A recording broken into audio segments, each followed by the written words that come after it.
So the Republican convention, as everybody knows, is going to take place 4 days after Donald Trump's criminal sentencing on July 11th, and apparently the folks at the RNC aren't exactly super confident that their nominee is not going to be in jail by the time that convention rolls around. So our NC chair, Michael Whatley, had to head up to Milwaukee to work out the logistics of what they could do if their nominee is sitting in a jail cell during the convention.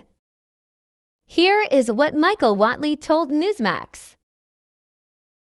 When they asked him, hey, what if he's jailed? He says, yeah, we're working on that right now. I'm actually going up to Milwaukee this week. And we're going to have a series of conversations. A series of conversations. Not just one conversation, but a series of them, because apparently it's a big deal. But he continued, we accept that Donald Trump is going to be in Milwaukee. And he's going to be able to accept that nomination. And if not, we'll make whatever contingency planning we need to make for it. But the fact is, he's going to be our nominee. And he's going to be the 47th President of the United States. You know we'll cross that bridge. But you sort of have to go into this stuff, as we certainly will be planning on it. We'll be thinking about it. And we're working on that right now. But what we want to do is we want to have a show that is going to roll out Donald Trump and his vision for America, which is going to set up this election cycle.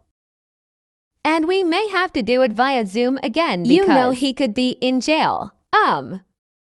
So first of all, let's lay out a couple possibilities here. It's not necessarily that Donald Trump could be under house arrest. In which case, why not just move the convention to Mar-a-Lago? Right, that's where it'll be. Just do it there. There's plenty of space. He would love the money anyway. That would make him happy, but even if Trump gets sentenced to house arrest or jail, typically the sentence does not begin immediately, right at that moment. Like Donald Trump is not going to leave that courthouse even if he gets jail time, which is, very unlikely. But even if he does, he's not gonna leave the courthouse in jail. The judge will say, here is your sentence, and your sentence begins on this date.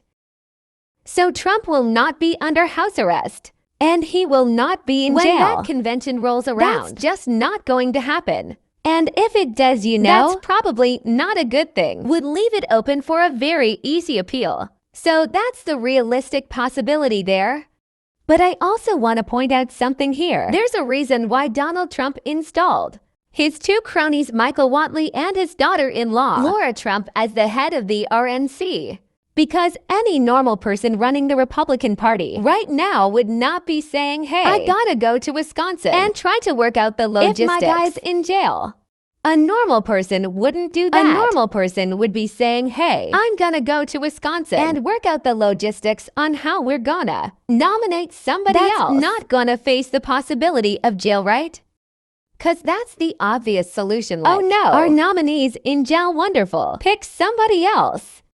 You already know, by the way, Nikki Haley pulls way ahead of President Biden in head-to-head hypothetical matchups. She was the runner-up of the primary. You've got your candidate right there. If you were smart and you wanted to do that. But the RNC passed a rule a couple years ago saying that you can only vote for the person who received the most votes in your state. So any vote for Nikki Haley at that convention is automatically thrown out, not counted according to their own rules. Again, if Trump's cronies weren't running the RNC, they would go ahead and scrap that rule and leave it wide open.